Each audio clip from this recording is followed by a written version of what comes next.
Our research project, we worked, Self-Help Africa worked hand in hand with the University of Bath under the leadership of Professor James Kopstek. Basically what we're trying to do is to look at issues of attribution of impact on our programs. Self-Help Africa, we work in food security settings, so we work mainly with smallholder farmers.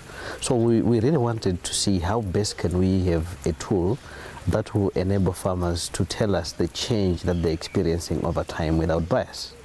So the QUIP, which Professor Kopstek and the team worked on, is a tool that we've piloted and we've tried in our programs to see how can we collect evidence of impact from the communities, and then being able to attribute the change that farmers have seen to the interventions that have been happening within that community, and then we're able to isolate the contribution of our specific interventions. Because what we've seen over time in program evaluations, you'd send your researchers and they will talk to the community, oh, we are here to evaluate project X, Y, Z.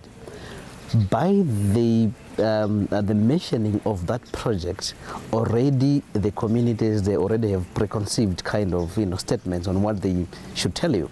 I mean, let me tell you this, my experience on the ground is that with communities nowadays, when you go to the community and they know who you are and what you're looking for, they also kind of package their answers and they tell you what they feel you want to hear. So if you're talking to people that were so close to the project and they were happy about it, they would talk about nice stories about the project, even things that did not happen. If you talk to another group which felt a bit sidelined by the project, they'll tell you horrible stories. So the best way is to use this tool. We found it very useful because it uses kind of a blinding kind of approach where a researcher goes to a community and he doesn't even know what project he's trying to evaluate, but he talks to communities from a plain or a blank kind of sheet of paper and asks a simple question: what has changed here over, let's say, the past 5 years? And even the communities, when they're talking to this researcher, they don't have any sort of attachment to any project. They just talk freely and say, this is what we've seen in our community changing. There have been these activities, that activity, that activity. So in that, you're giving the communities a space to just talk about change as they see it in their own eyes. Because projects have struggled rather over time to attribute the results that we see on the ground to the work that they've done. Donors have pushed because they would want to see the impact, they want to trace, they would want to link the level of support they provided to what has happened on the ground.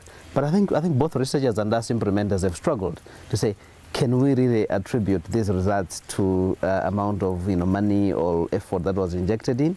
Were there other external issues? Because sometimes you're on the ground, you may not see exactly that there are other forces behind that are happening, and then you just think what you're doing is what is bringing the change. And then when you talk to people, they don't want to disappoint you. They say, yes, what you're doing is what is bringing the change. By doing this approach, you are now trying to talk to the same communities, but in a different way. And they open up, and you may end up picking up issues that are also, contributing to either a positive or the negative change in a community X. Okay, I'll give an example of the project one of the projects that we're looking at. There was the issue of the groups of farmers. They were mobilized and they were supported with improved groundnut shellers to try to improve, the value addition and processing of their groundnut. So for us, we thought it was just the communities that were targeted, that were using these gadgets to improve, their produce, the value addition and the processing at the farm level. But through this process, it came out that other villages that were outside the project, they also benefited from it. But our beneficiaries could not tell us that the gadgets were also being used by those other communities. So what they were doing, they were asking those other communities to hire if they wanted to have access to it. So they thought maybe as a project we will not be happy about, but that was their own innovation. And at the end of the day, instead of benefiting 200 farmers, you'd find that the groundnut shellers benefited 1,000 farmers. And they used their own innovation because they said, okay, we'll be charging you something smaller because we want to be maintaining these shellers. So other villages that were not targeted by the project in the end benefited. And through the QUIP, that came out very clear. But through our own monitoring and ongoing interaction with communities, you will not see this coming through, because on one hand they felt if we let the project know that this is what we are doing, they may withdraw, they may not be happy about it. But that was a positive development on our side, and we're able to pick that.